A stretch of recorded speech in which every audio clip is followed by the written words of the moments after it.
வாழ்க வையகம், வாழ்க வையகம், வாழ்க வளமுடன். எல்லாம் வல்ல இறையாற்றலையும் நம்முடைய குருபிரான் வேதாத்ரி மகரிஷி அவர்களுடைய பொற்பாதங்களையும் வணங்கிக் கொண்டு அருட்தந்தையினுடைய பேருலகம் இணைந்த கல்வி முறை வேண்டும் என்ற தலைப்பிலே கவிதையை பற்றி சிந்தனை செய்யலாம்.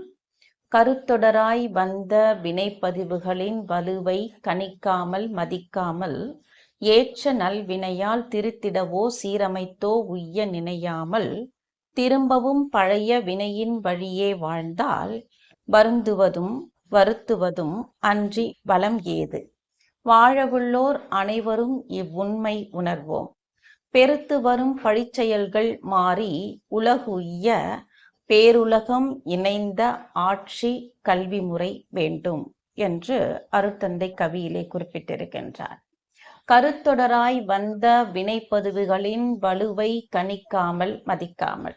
ஒவ்வொரு மனிதனும் வாழ்க்கையிலே இன்பமாக வாழவே ஆசைப்படுகின்றான்.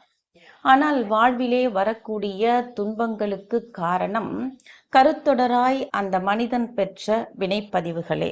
ஒரு மனிதனுடைய வாழ்க்கையிலே அவனுக்கு வரக்கூடிய இன்பத் துன்பங்கள் அனைத்தும் தாய் வழியாக பெற்ற 7 தலைமுறைகளில் பெற்ற வினைப்பதிவுகளும் தந்தை வழியாக பெற்ற 7 தலைமுறைகளின் வினைப்பதிவுகளின் கொண்டே அமைகிறது. இதை பற்றிய சிந்தனையே இல்லாமல் கணிக்காமல் மதிக்காமல் ஏற்ற நல்வினையால் திருத்திடவோ சீரமைத்தோ உய்ய நினையாமல். ஏற்ற நல்வினையால் திருத்திடவோ சீரமைத்தோ உய்ய நினையாமல். திருத்துவது என்றால் என்ன? நான் ஏற்கனவே இவ்வளவு வினைப்பதிவுகளை கொண்டு வந்திருக்கின்றேன். எனவே முறையாக அகத்தவம் செய்து அகத்தாய்வு பயிற்சி செய்து தன்னிடம் இருக்கக்கூடிய வினைப்பதிவுகளை திருத்திக் கொள்வது. திருத்திடவோ சீரமைத்தோ. சீரமைத்தல் என்றால் என்ன? இயற்கைக்கு என்று ஒரு விதி இருக்கின்றது. இயற்கை சட்டம். சீர் என்றால் இயற்கை விதி, இயற்கை சட்டம், இயற்கை ஒழுங்கு என்று பொருள். இயற்கை எந்த ஒரு நீதிக்கும் எந்த ஒரு ஒழுங்கினத்திற்கும் கட்டுப்படாமல் இயற்கைக்கென்ற ஒரு சட்டத்திற்கு உட்பட்டு இயற்கை ஒழுங்கிற்கு உட்பட்டு இயங்கிக் கொண்டிருக்கின்றது. அதைதான் செயல் விளைவு நீதி, செயல் விளைவு தத்துவம், கூர்தல் அறம் என்று சொல்லப்படுகிறது. ஒவ்வொரு செயலுக்கும் சமமான நேர் எதிர் விளைவு உண்டு. இதைதான் இயற்கை சீர் என்று சொல்லுகிறார்கள், இயற்கை சட்டம் என்று சொல்லுகிறார்கள். ஆக திருத்திடவோ என்றால் அகத்தவமும் அகத்தாய்வும் செய்து நாம் பெற்ற வினைப்பதிவுகளை திருத்திக் கொள்வது. சீரமைத்தல் என்றால் இயற்கையினுடைய சட்டத்தை உணர்ந்து நான் செய்கின்ற ஒவ்வொரு செயலுக்கும் சமமான நேர் எதிர் விளைவு உண்டு என்று உணர்ந்து இரண்டொழுக்க பண்பாட்டின்படி வாழ்க்கையை நடத்துவது. நான் எனது வாழ்நாளில் யாருடைய உடலுக்கும் மனதிற்கும் துன்பம் தரமாட்டேன், துன்பப்படுவோருக்கு என்னால் முடிந்த உதவிகளை செய்வேன் என்ற இரண்டொழுக்க பண்பாட்டின்படி வாழ்க்கையை நடத்துவது. அதைதான் அருட்தந்தை சொல்லுவார், உய்ய நினையாமல். இரு உயிர் என்று சொல்லுவார்கள். உய்வது என்றால் உயிரோடு உயிர்ப்போடு இருப்பது என்று பொருள். அப்படியானால் நாமெல்லாம் உயிரோட வாழ்க்கையை நடத்தலையா அப்படின்னு சிந்தனை செஞ்சோம் அப்படின்னாக்கா, வள்ளுவம் சொல்லுகிறது, ஒத்தது அறிவான் உயிர் வாழ்வான், மற்றையான் செத்தாருள் வைக்கப்படும் என்கிறது வள்ளுவன். வாழ வேண்டிய முறைப்படி இறைவனுடைய நீதியின்படி வாழ்வின் நோக்கத்தை உணர்ந்து வாழ்பவனே உயிர் வாழ்வதற்கு சமமானவன். மற்றையார் செத்தாருள் வைக்கப்படும் என்று சொல்லுகிறது. ஆக திருத்திடவோ சீரமைத்தோ உய்ய நினையாமல் திரும்பவும் அந்த பழைய வினையின் வழியே வாழ்ந்தால் வருந்துவதும் வருத்துவதும் அன்றி வாழ்வில் பலம் ஏது என்கிறார். அப்படியானால் இயற்கை நீதிக்கு முரணாக வாழுகின்ற ஒரு மனிதனுடைய வாழ்க்கை எப்படி இருக்கும்? அவனும் மன அமைதியோடு நிறைவாக வாழ்க்கையை நடத்த முடியாது. அவன் சார்ந்த குடும்பமும் அவனுடைய செயல்களால் துன்பமுறும். அவன் சார்ந்த இந்த சமுதாயமும் அந்த மனிதனால் துன்பத்தை ஏற்று வாழ்க்கை நடத்தக்கூடிய வகையிலே அமைந்துவிடும். அதைதான் அருட்தந்தை சொல்லுகிறார், வருந்துவதும் வருத்துவதும் அன்றி வாழ்வில் வளம் ஏது.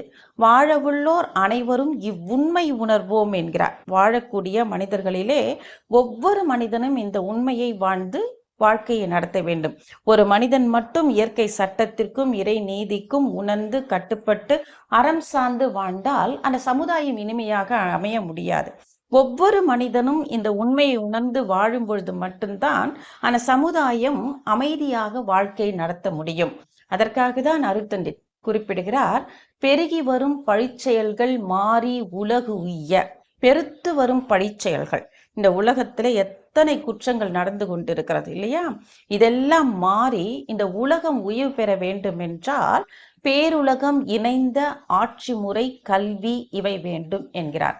பேருலகம் இணைந்த ஆட்சி என்றால் என்ன? இப்பொழுது ஒரு மனிதன் குற்றம் செய்கிறான் என்றால் அந்த மனிதனால் இந்த சமுதாயமும் பாதிக்கப்படுகிறது.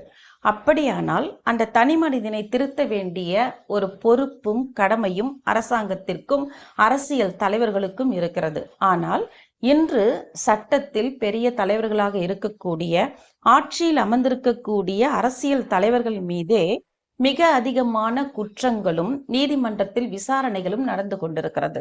அப்படியானால் ஒரு முறையான இணைந்த ஓருலக கூட்டாட்சி அமைய வேண்டியது அவசியமாக இருக்கிறது. அதைதான் அருட்தந்தை குறிப்பிடுகின்றார். பேருலகம் இணைந்த ஆட்சி, கல்வி இவை வேண்டும் என்கின்றார். கல்வி என்றால் என்ன?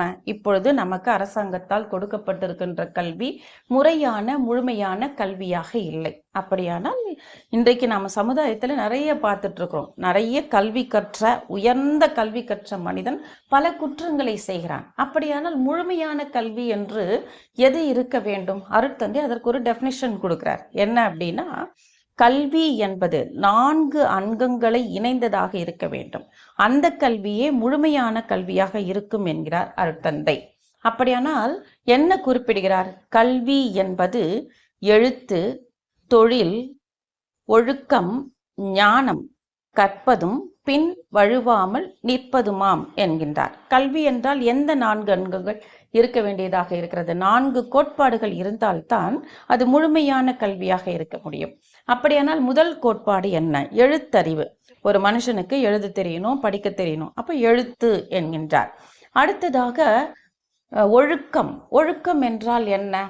ஒரு மனிதன் எப்படி அறம் சார்ந்து அறத்திற்கு உட்பட்டு வாழ வேண்டுமோ அந்த கல்வி அந்த மனிதனுக்கு போதிக்கப்பட வேண்டியது அவசியமாக இருக்கிறது. இந்த சமுதாயத்தில் அவன் சர்வே பண்ணணும், வாழ்க்கை நடத்தணும் அப்படின்னு சொன்னா பணம் சம்பாதிக்க வேண்டிய அவசியம் இருக்கிறது. அப்படியானால் தொழிலை பற்றிய கல்வி அவனுக்கு அவசியம். அடுத்ததாக ஞானம். ஞானம் என்றால் இயற்கையை பற்றிய அறிவு, இறைவனை பற்றிய அறிவு.